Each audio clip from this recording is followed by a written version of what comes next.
ஓம் சாந்தி. முரளி தேதி 14/2/2026. காலை முரளி பாப்தாதா மதுபன். விசேஷமாக சிவ ஜெயந்திக்கான முரளி. இனிமையான குழந்தைகளே, நீங்கள் சர்வோத்தம சௌபாகியசாலி பிராமண குலத்தின் அலங்காரமாக இருக்கிறீர்கள். உங்களுக்கு சுயம் இறைவனே வாழ்த்துக்களை கொடுக்கின்றார். கேள்வி: தந்தை குழந்தைகளுக்கு சிருஷ்டியினுடைய செய்தியை சங்கமத்தில்தான் சொல்கின்றார், சத்யுகத்தில் சொல்வதில்லை, ஏன்? பதில்: ஏனெனில் சத்யுகம் என்பதோ ஆதியின் சமயம். அந்த சமயம் முழு சிருஷ்டியின் செய்தியை, அதாவது உலகின் ஆதி மத்திய அந்திமத்தின் ஞானத்தை எப்படி சொல்வது? எதுவரை சக்கரம் ரிப்பீட் ஆகவில்லையோ அதுவரை செய்தியை சொல்வதென்பது எப்படி முடியும்? சங்கமத்தில்தான் குழந்தைகளாகிய நீங்கள் தந்தை மூலமாக முழு செய்தியையும் கேட்கிறீர்கள். உங்களுக்குதான் ஞானத்தின் 3வது கண் கிடைத்திருக்கிறது. ஓம் சாந்தி. இன்று திரிமூர்த்தி சிவ ஜெயந்தி. எனவே இது பிராமணர்களுக்கான ஜெயந்தி. எனவே சங்கம யுக ஜெயந்தியினுடைய சுபநாள். அநேகர் இருக்கிறார்கள், அவர்களுக்கு பாபா ஈஸ்வரிய பிறப்பு உரிமையின் வாழ்த்துக்களை கூட கொடுக்க முடியாது. ஏனெனில் அநேகருக்கு சிவபாபா யார் என்பது தெரியாது, அவரிடமிருந்து என்ன கிடைக்கிறது என்பது தெரியாது. அவர்கள் தந்தையின் வாழ்த்துக்களை என்ன புரிந்து கொள்ள முடியும்? புதிய குழந்தைகள் முற்றிலும் புரிந்து கொள்ள முடியாது. இது ஞானத்தினுடைய நடனம். ஸ்ரீ கிருஷ்ணன் நடனமாடியதாக சொல்லப்படுகிறது அல்லவா? இங்கு குழந்தைகள் ராதே கிருஷ்ணராக ஆகி நடனமாடுகிறார்கள். ஆனால் இது நடனம். ஆனால் இது நடன சம்பந்தப்பட்ட விஷயமே அல்ல. இவரோ அங்கே, அதாவது சத்யுகத்தில் குழந்தை பருவத்தில் இளவரசன் இளவரசியுடன் நடனமாடுவார். குழந்தைகள் தெரிந்திருக்கிறார்கள், இவர் பாப் தாதா. தாத்தா எனில் தாத்தா என்று சொல்லப்படுகின்றது. இந்த தாத்தா ஷரீர ரீதியான தந்தையாக, அதாவது பிராமணர்களுக்கான தந்தையாக இருக்கின்றார். இதுவோ ஆச்சரியமான விஷயம். அந்த தந்தை, அதாவது சிவபாபா ஆன்மீக தந்தையாகவும், இவர், அதாவது பிரம்மா பாபா ஷரீர ரீதியான தந்தையாகவும் பிராமணர்களுக்கு இருக்கின்றார். இதைத்தான் பாப் தாதா என சொல்கின்றோம்.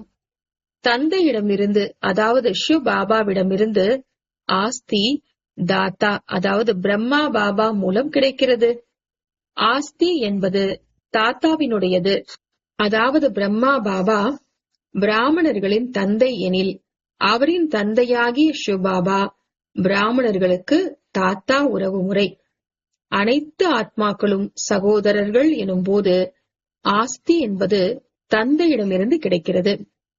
தந்தை சொல்கின்றார், ஆத்மாக்களாகிய உங்களுக்கு தனக்கென்று சரீரம் இருக்கிறது, தங்களுடைய கர்மேந்திரியங்கள் இருக்கிறது. என்னை நிராகாரமானவர் என்று சொல்லப்படுகின்றது. கண்டிப்பாக எனக்கு சரீரம் வேண்டும். அப்பொழுதே குழந்தைகளுக்கு ராஜயோகத்தை கற்பிப்பேன். அதாவது மனிதனில் இருந்து தேவதையாக, பத்தீத்தத்தில் இருந்து பாவனமாக ஆகுவதற்கான வழியை சொல்வேன். மேலும் அழுக்கான ஆடையை துவைப்பேன். கண்டிப்பாக பெரிய வண்ணானாக இருக்கின்றார். முழு உலகத்தினுடைய ஆத்மாக்கள் மற்றும் ஷரீரங்களை துவைக்கின்றார். ஞானம் மற்றும் யோகத்தின் மூலம் ஆத்மாக்களாகிய நீங்கள் துவைக்கப்படுகிறீர்கள், அதாவது சுத்தம் செய்யப்படுகிறீர்கள். இன்று குழந்தைகள் நீங்கள் வந்துள்ளீர்கள். நாம் சிவ் பாபாவிற்கு வாழ்த்துக்கள் கொடுக்க வந்திருக்கின்றோம் என்பதை தெரிந்துள்ளீர்கள். தந்தை பதிலுக்கு சொல்கின்றார், நீங்கள் யாருக்கு வாழ்த்துக்கள் கொடுக்கிறீர்களோ அந்த தந்தை கூட குழந்தைகளாகிய உங்களுக்கு வாழ்த்துக்களை கொடுக்கின்றார். ஏனெனில் நீங்கள் மிகுந்த சிறப்புமிக்க சௌபாகியசாலி பிராமண குல அலங்காரமாக இருக்கிறீர்கள். நீங்கள் எத்தனை சிறப்பானவர்களோ அத்தனை தேவதைகள் கூட சிறப்பானவர்கள் கிடையாது. பிராமணர்கள் தேவதைகளை விட உயர்ந்தவர்கள். உயர்ந்ததிலும் உயர்ந்த தந்தை, பிறகு அவர் பிரம்மாவின் உடலில் வருகின்றார். நீங்கள் அவருடைய குழந்தைகள். மிகவும் உயர்ந்ததிலும் உயர்ந்த பிராமணர்களாக ஆகியிருக்கிறீர்கள். பிராமணர்கள்தான் உச்சி குடுமி. அதற்கு கீழே தேவதைகள் இருக்கிறார்கள். அனைவருக்கும் மேலே பாபா இருக்கின்றார். பாபா குழந்தைகளாகிய உங்களை பிராமணிகளாக ஆக்கியிருக்கின்றார். ஸ்வர்க்கத்தின் ஆஸ்தியை கொடுப்பதற்காக இந்த லக்ஷ்மி நாராயணனை பாருங்கள். எத்தனை கோவில்கள் கட்டப்பட்டு இருக்கின்றது. இவர்களுக்காக தலை வணங்குகின்றார்கள். இவர்களும் மனிதர்கள்தான் என்று பாரதவாசிகள் தெரிந்து கொள்ள வேண்டும். லக்ஷ்மி நாராயணர் இருவரும் தனித்தனியானவர்கள். இங்கோ ஒரு மனிதனுக்கு இந்த இரண்டு பெயர்களையும் சேர்த்து வைத்திருக்கின்றார்கள். ஒருவருடைய பெயர் லக்ஷ்மி நாராயணன், அதாவது தன்னை 4 புஜங்கள் கொண்ட விஷ்ணுவாக சொல்லிக் கொள்கிறார்கள். லக்ஷ்மி நாராயணன், ராதா கிருஷ்ணா என பெயர் வைக்கின்றார்கள். எனில் 4 புஜங்கள் என்று ஆகிவிடுகிறது தானே. அந்த விஷ்ணு என்பது சூக்ஷ்ம வதனத்தின் லட்சியம் மற்றும் குறிக்கோள். நீங்கள் இந்த சாக்கார உலகின் விஷ்ணுபுரியில் எஜமானர்களாக ஆவீர்கள். இந்த லக்ஷ்மி நாராயணன் விஷ்ணுபுரியின் எஜமானர்கள். விஷ்ணுவிற்கு 4 புஜங்கள், 2 லக்ஷ்மியினுடையது, 2 நாராயணனுடையது. நாங்கள் விஷ்ணுபுரியின் எஜமானர்களாக ஆகிக் கொண்டிருக்கின்றோம் என்று சொல்வீர்கள். நல்லது. தந்தையின் மகிமைக்கான பாடலை கேளுங்கள். எத்தனை இனிமையான, எத்தனை அன்பான, கள்ளம் கபடமற்ற சிவபகவான். முழு உலகில் ஆரம்பத்திலிருந்து இன்று வரை ஒருவரை தவிர வேறு யாருக்கும் இத்தனை மகிமை என்பது கிடையாது. வரிசை கிரமானம் என்பது இருக்கத்தான் செய்கின்றது. அனைவரை காட்டிலும் அதிகமான சிறப்பான மகிமை உயர்ந்ததிலும் உயர்ந்த பரம்பிதா பரமாத்மாவினுடையது. நீங்கள் அனைவரும் அவரின் குழந்தைகள். நாங்கள் ஈஸ்வரனின் குழந்தைகள் என கூறுகிறீர்கள். ஈஸ்வரனோ ஸ்வர்க்கத்தை படைக்கின்றார். பிறகு நீங்கள் ஏன் நரகத்தில் இருக்கிறீர்கள்? ஈஸ்வரனின் ஜென்மம், அதாவது பிறப்பு என்பது இங்கே ஏற்படுகிறது. கிறிஸ்துவர்கள் நாங்கள் கிறிஸ்துவுக்கு உரியவர்கள் என கூறுவார்கள். நாம் பரம்பிதா பரமாத்மாவின் நேரடி குழந்தைகள் என்பது பாரதவாசிகள் மறந்துவிட்டார்கள். குழந்தைகளை தன்னுடையவர்களாக ஆக்கி பிறகு ராஜ்ய பாக்கியத்தை கொடுப்பதற்காக தந்தை இங்கே வந்திருக்கின்றார். இன்று தந்தை நல்ல முறையில் புரிய வைக்கின்றார். ஏனெனில் புதியவர்கள் கூட அநேகர் இருக்கிறார்கள். இவர்களுக்கு புரிந்து கொள்வது கடினம். ஆம், பிறகும் கூட, அதாவது புரிந்து கொள்வது கடினமாக இருந்தாலும் கூட ஸ்வர்கவாசி ஆகுவார்கள்.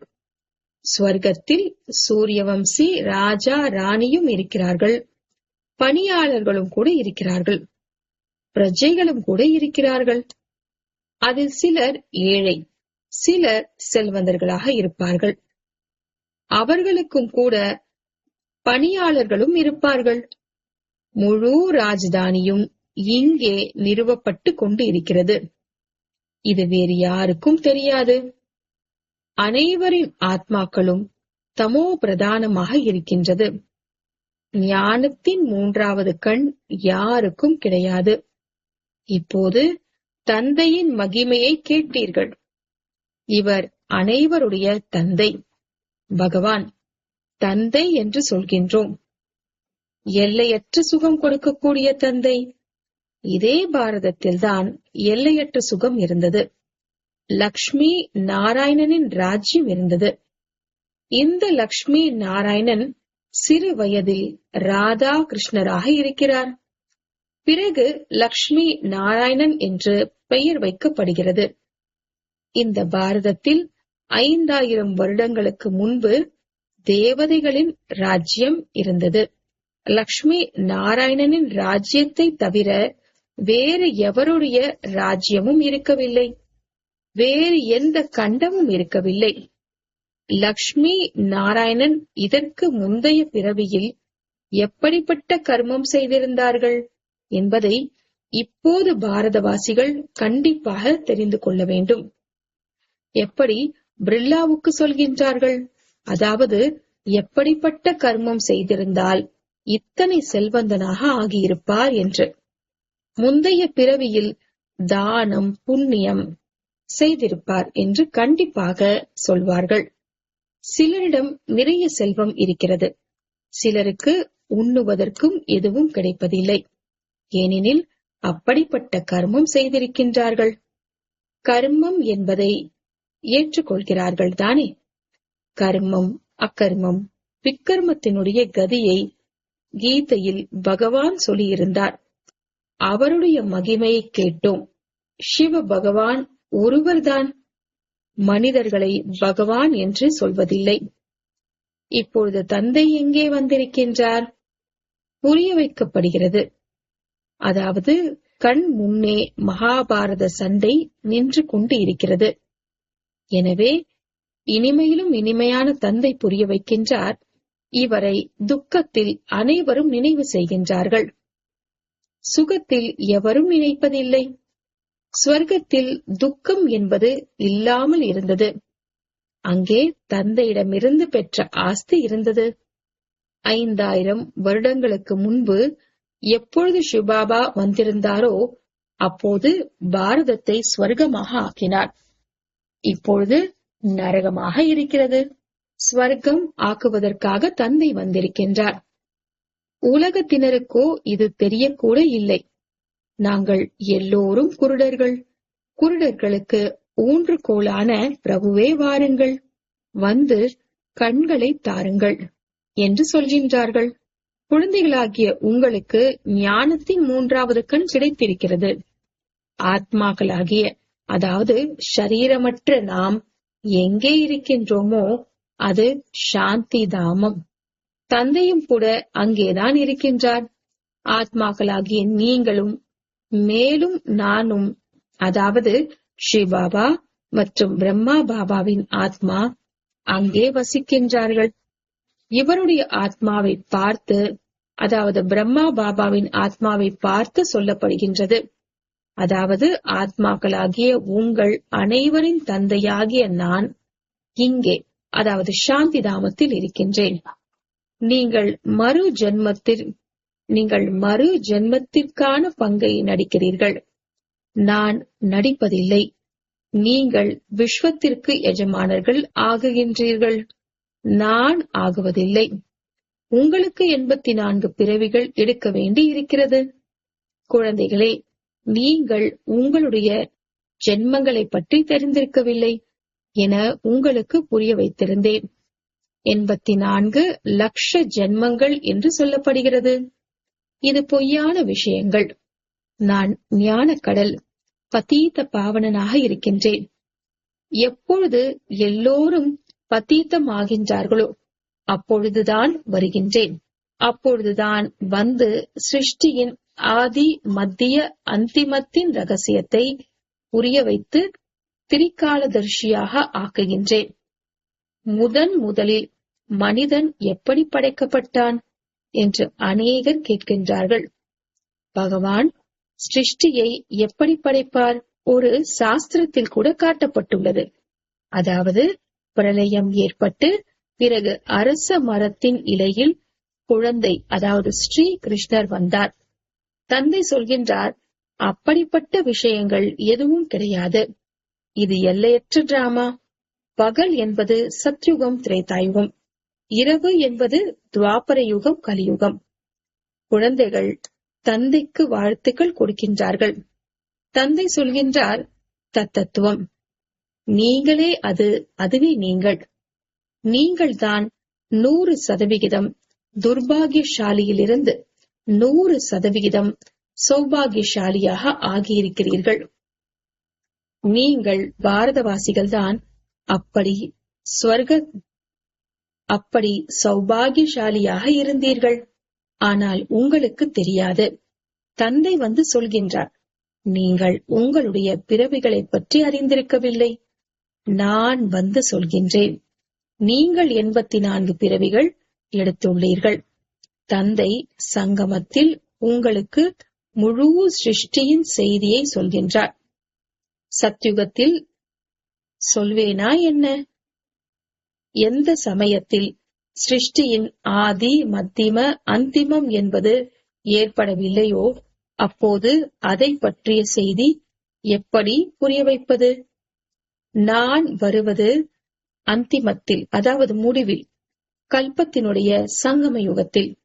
சாஸ்திரங்களில் எழுதப்பட்டுள்ளது, ஒவ்வொரு யுகத்திலும் இறைவன் அவதரிக்கின்றார். ஸ்ரீ கிருஷ்ண பகவானுடைய வாக்கியம் என கீதையில் எழுதப்பட்டுள்ளது. அனைத்து தர்மங்களை சார்ந்தவர்களும் ஸ்ரீ கிருஷ்ணரை பகவானாக ஏற்றுக்கொள்வார்களா என்ன? பகவான் என்பவரோ நிராகாரமானவர் இல்லையா? அவர் அனைத்து ஆத்மாக்களின் தந்தை. தந்தையிடமிருந்து ஆஸ்தி கிடைக்கிறது. ஆத்மாக்களாகிய நீங்கள் அனைவரும் சகோதரர்கள். பரமாத்மாவை சர்வ வியாபி என்று சொல்லும் போது அனைவரும் தந்தை, அதாவது அனைவருக்குள்ளும் பரமாத்மா என்றாகிவிடுகிறது. தந்தைக்கு ஒருபோதும் ஆஸ்தி கிடைக்கிறதா என்ன? ஆஸ்தி என்பது குழந்தைகளுக்கு கிடைக்கிறது. ஆத்மாக்கள் நீங்கள் எல்லோரும் குழந்தைகள். கண்டிப்பாக தந்தையின் ஆஸ்தி வேண்டும். எல்லைக்கு உட்பட்ட ஆஸ்தி மூலம் நீங்கள் திருப்தி அடையவில்லை. எனவே உங்களுடைய கருணை மூலமாக வலிமையான சுகம் கிடைத்திருந்தது. எனவே உங்களுடைய கருணை மூலமாக வலிமையான சுகம் கிடைத்திருந்தது என அழைக்கின்றீர்கள். பிறகு ராவண ராஜ்யத்தின் மூலம் இப்போது துக்கம் கிடைப்பதால் அழைக்க ஆரம்பித்துள்ளீர்கள். அனைத்து ஆத்மாக்களும் அழைக்கின்றார்கள். ஏனெனில் துக்கம். அதனால் நினைவு செய்கின்றார்கள், தந்தையே வந்த சுகத்தை கொடுங்கள் என்று. இப்போது இந்த ஞானத்தின் மூலம் ஸ்வர்க்கத்தின் எஜமானர்களாக ஆகின்றீர்கள். உங்களுக்கு சத்கதி ஏற்படுகிறது. எனவே அனைவருக்கும் சத்கதி கொடுக்கும் வள்ளல் ஒரு தந்தை என்று புகழ் பாடப்படுகிறது. இப்போது அனைவரும் துர்கதியில், அதாவது துக்கமான நிலையில் இருக்கிறார்கள். பிறகு அனைவருக்குமான சத்கதி ஏற்படும். இந்த லக்ஷ்மி நாராயணனின் ராஜ்யம் இருந்தது. அப்போது நீங்கள் ஸ்வர்க்கத்தில் இருந்தீர்கள். மற்ற அனைவரும் முக்திதாமத்தில் இருந்தார்கள். இப்போது நாம் தந்தை மூலமாக ராஜயோகத்தை கற்கின்றோம். தந்தை சொல்கின்றார், கல்பத்தின் சங்கமத்தில் நான் உங்களுக்கு படிப்பிக்கின்றேன். மனிதனில் இருந்து தேவதையாக ஆக்குகின்றேன். போது குழந்தைகளாகிய உங்களுக்கு சிவராத்திரி எப்பொழுது ஏற்படுகிறது என்ற அனைத்து ரகசியங்களையும் புரிய வைக்கின்றேன். இதை தெரிந்து கொள்ள வேண்டும். என்ன நடந்தது? சிவபாபா எப்பொழுது வந்தார்? எதுவும் தெரியாது. அப்படியெனில் கல் புத்திதானே. இப்பொழுது நீங்கள் தங்க புத்தியாக ஆகிறீர்கள். பாரதம் தங்க புத்தியாக, அதாவது தங்க யுகமாக இருந்தது. லக்ஷ்மி நாராயணரை பகவான் பகவதி என்று சொல்கின்றார்கள். அவர்களுக்கு அந்த ஆஸ்தியை கொடுத்தது பகவான். மீண்டும் கொடுத்து கொண்டு இருக்கின்றார். உங்களை மீண்டும் பகவான் பகவதியாக ஆக்கிக் கொண்டு இருக்கின்றேன். இது உங்களுடைய அநேக பிறவிகளுடைய கடைசி பிறவி. தந்தை சொல்கின்றார், விநாசம் கண் முன்னால் நிற்கின்றது. இதைதான் ருத்ர ஞான யஜ்யம் என்று சொல்கின்றோம். அங்கே, அதாவது உலகில் உள்ள அனைத்து யஜ்யத்திற்கும் ஸ்தூல பொருட்களாகும். இங்கே ஞானத்தினுடைய விஷயமாகும். இங்கே தந்தை வந்து மனிதர்களை தேவதைகளாக ஆக்குகின்றார். நீங்கள் சிவபாபாவின் வருகைக்கு வாழ்த்துக்கள் கூறுகிறீர்கள். பாபா அதற்கு பதிலாக சொல்கின்றார், நான் என்ன தனியாகவா வருகின்றேன்? எனக்கும் கூட சரீரம் வேண்டும். பிரம்மா உடலில் வர வேண்டியதாக இருக்கிறது. முதலில் சூக்ஷ்ம வதனத்தை படைக்க வேண்டி இருக்கிறது. அதனால் இவரிடத்தில் பிரவேசமாகின்றேன். இவரோ பத்தீத்தமாக இருந்தார். 84 பிறவிகள் எடுத்து பத்தீத்தமாக ஆகியிருக்கின்றார். அனைவரும் அழைத்திருந்தீர்கள். இப்போது தந்தை சொல்கின்றார், நான் மீண்டும் குழந்தைகளாகிய உங்களுக்கு ஆஸ்தியை கொடுக்க வந்திருக்கின்றேன். தந்தைதான் பாரதத்திற்கு ஸ்வர்க்கத்தின் ஆஸ்தியை கொடுக்கின்றார்.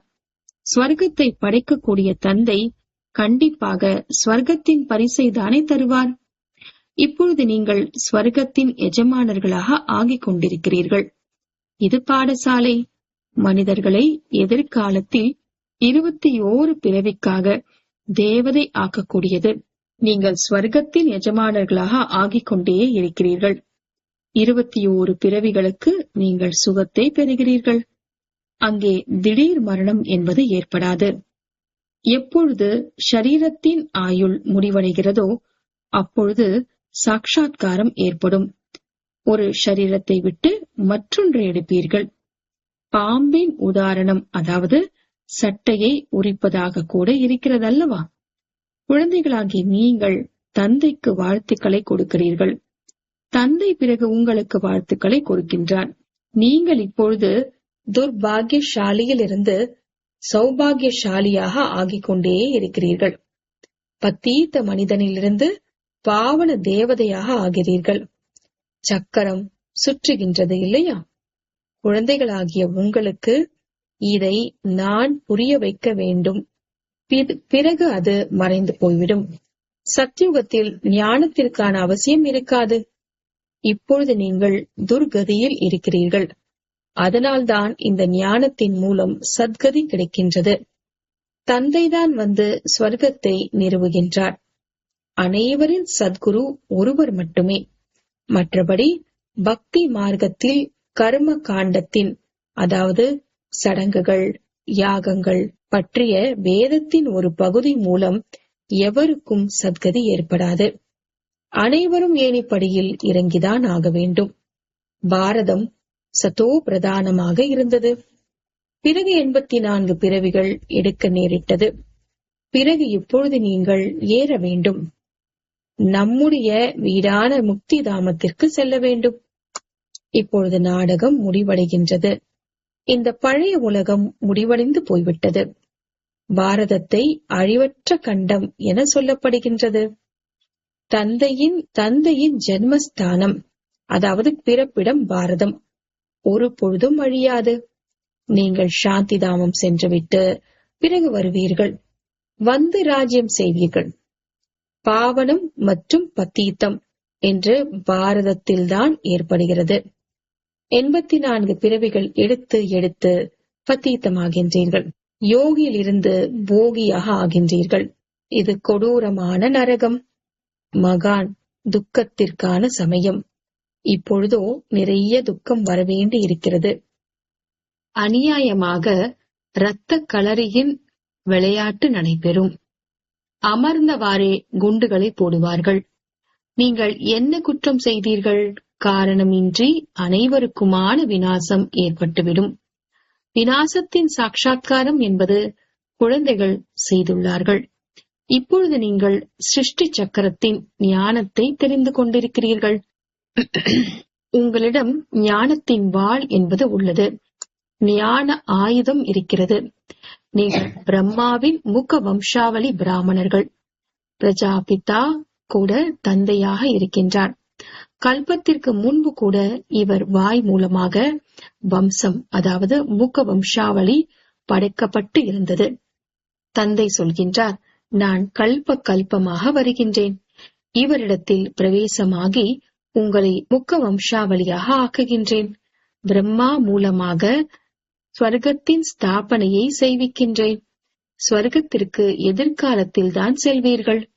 சீச்சி உலகம் என்பது அழிந்து போக வேண்டும்.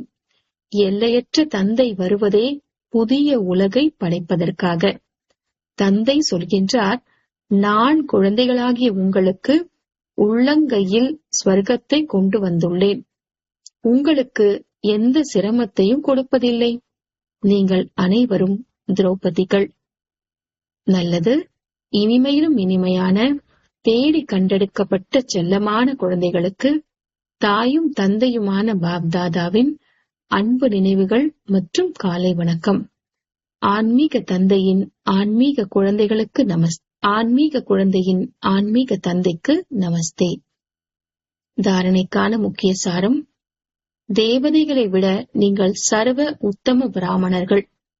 இந்த ஆன்மீக போதையில் இருங்கள். ஞானம் மற்றும் யோகத்தின் மூலம் ஆத்மாவை சுத்தமானதாக ஆக்குங்கள். இரண்டாவது, அனைவருக்கும் ஷிவ் பாபாவுடைய அவதாரத்திற்கான வாழ்த்துக்கள் கொடுக்கப்பட வேண்டும். தந்தையின் அறிமுகத்தை கொடுத்து பத்தீத்தத்திலிருந்து பாவனமாக ஆக்குங்கள். ராவணன் எதிரியிடமிருந்து விடுதலை பெறுங்கள். வரதானம்: விஸ்தாரத்தினுடைய வண்ணமயமான அதாவது கலர்ஃபுல் விஷயங்களிலிருந்து தன்னை ஒதுக்கிக் கொண்டு கடினமானதை இலகுவானதாக ஆக்கக்கூடிய சகஜ யோகி ஆகுக. விஸ்தாரத்தினுடைய வண்ணமயமான அதாவது கலர்ஃபுல் விஷயங்களிலிருந்து தன்னை ஒதுக்கிக் கொண்டு கடினமானதை இலகுவானதாக ஆக்கக்கூடிய சகஜ யோகி ஆகுக. விளக்கம்: எப்பொழுது தந்தையை பார்ப்பதற்கு பதிலாக விஷயங்களை பார்க்கிறீர்களோ அப்பொழுது அநேக கேள்விகள் உங்களுக்குள் உற்பத்தியாகின்றன. மேலும் சகஜமான விஷயம் கூட கடினமானதாக அனுபவம் ஆக தொடங்குகிறது. ஏனெனில் விஷயங்கள் என்பது மரம், மேலும் தந்தை என்பவர் விதை. விஸ்தாரத்தில் செல்பவர்கள் எப்பொழுதும் மரத்தை கையில் எடுக்கின்றார்களோ அப்பொழுது தந்தையை ஒதுக்கிவிடுகின்றார்கள். பிறகு விஸ்தாரம் என்பது ஒரு சிறையாக ஆகிவிடுகின்றது. இதில் மாட்டிக்கொள்கிறார்கள். விஷயங்களுடைய விஸ்தாரத்தில் வண்ணமயமான விஷயங்கள் இருக்கின்றன. அது தன் பக்கம் இருக்கின்றது. எனவே விதை ரூப தந்தையின் நினைவு மூலமாக புள்ளி வைத்துவிட்டு அதனிடம் இருந்து தன்னை ஒதுக்கிக் கொள்ளுங்கள். அப்பொழுது சகஜ யோகி ஆக ஆகிவிடுவீர்கள்.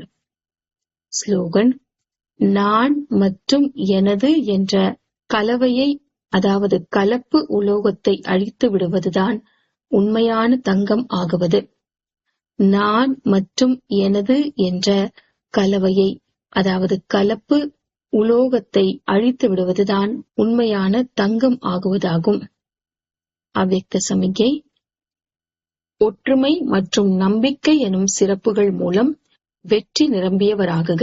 இப்பொழுது நீங்கள் அனைவரும் ஒன்று சேர்ந்து ஒருமித்த கருத்துடன் அதாவது ஏகமத் சேவையினுடைய எந்த ஒரு காரியத்தையும் பிரமாதமாக செய்வதன் மூலம் முன்னேறி செல்லுங்கள். ஒவ்வொரு பிராமண ஆத்மாவின் சதயோகத்தின் மூலம் சுப ஆசைகள், சுப பாவனை அதாவது சுபமான மனப்பான்மை மூலம் சேவைகளின் சிறப்பான கொண்டாட்டத்தை கொண்டாடுங்கள். எங்கும் செல்ல முடியவில்லை, உடல்நிலை சரியில்லை எனில் வீட்டில் அமர்ந்தவாறே இந்த சேவையை செய்யுங்கள். சுப ஆசை, சுப பாவனை. சேவையில் கண்டிப்பாக சகயோகி ஆகுங்கள். அப்பொழுது அனைவரின் சகயோகத்தின் மூலம் சுகமயமான உலகம் உருவாகும். ஓம் சாந்தி.